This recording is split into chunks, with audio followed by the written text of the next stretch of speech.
Magandang tanghali sa mga manonood ng TV48.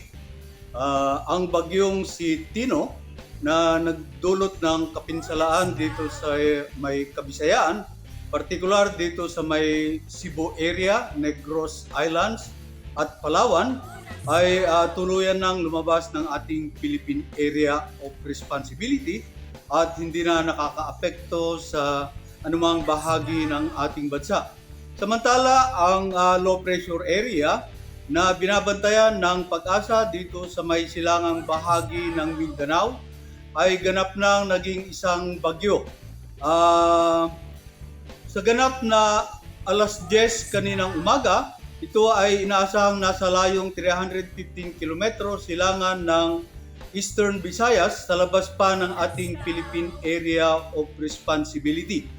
Taglay pa rin ang lakas ng hangin 100 kilometro bawat oras malapit sa gitna at may pagbugso ng hanggang 125 kilometro bawat oras.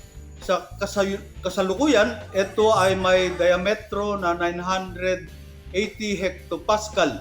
Ito ay kumikilos pakanluran, hilagang kanluran sa bilis na 20 kilometro bawat oras. Sa susunod na 24 oras, ito ay inaasahang nasa layong 845 kilometro silangan ng silangang Kabisayaan.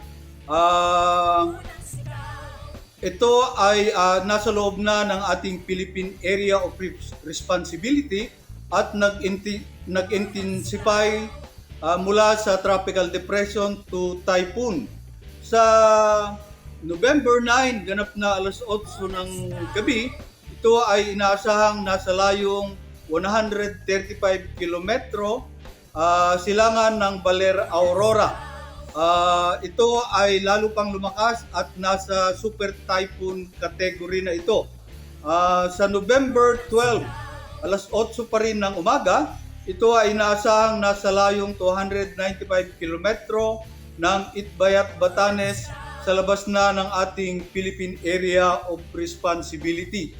Para naman sa outlook sa kanyang pagkilos, ang bagyong si Pongwon, ito yung kanyang international name na ay kumikilos pakanluran, hilagang kanluran sa kanyang forecast period. Pagkatapos, ang bagyong si Pongwon ay inaasahang papasok ng ating Philippine Area of Responsibility mamayang gabi o kaya bukas ng madaling araw, November 8. Pag pumasok ito ay bibigyan ng local name na Uwan. Ang bagyong si Uwan ay inaasahang maglalandfall sa may katimugang bahagi ng Isabela o kaya ay sa may hilagang bahagi ng Aurora sa linggo, November 9 ng gabi o kaya ay sa Lunes ng madaling araw. Pagkatapos ng kanyang landfall, ito ay tatahak sa may kabundukang bahagi ng Northern Luzon at inaasahang lalabas sa may West Philippine Sea sa Lunes ng hapon. Ang bagyong si Uwan ay sa kanyang inaasahang lalo pang lalakas habang ito ay nasa karagatan. Sa susunod na 24 oras, ito ay inaasahang maglalandfall sa may Northern Luzon. Inaasahang makakaranas ng bugso ng ulan kahit yung mga wala sa kanyang cone of probability.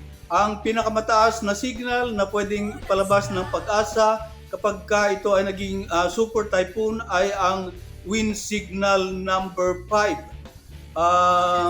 Inaasahang magiging mapaminsala ang bagyong si Uwan, lalong-lalo na dito sa may Luzon area. Kaya pinapayuhan yung ating mga kababayan, partikular dito sa may Luzon, na gumawa ng mga kaukulang pag-iingat at mag-antabay sa mga babala na ipapalabas ng Pag-asa. May kalayuan pa naman ang nasabing bagyo at sa labas pa ng ating Philippine Area of Responsibility Ngunit base sa mga analysis, ito ay lalo pang lalakas sa mga susunod na oras.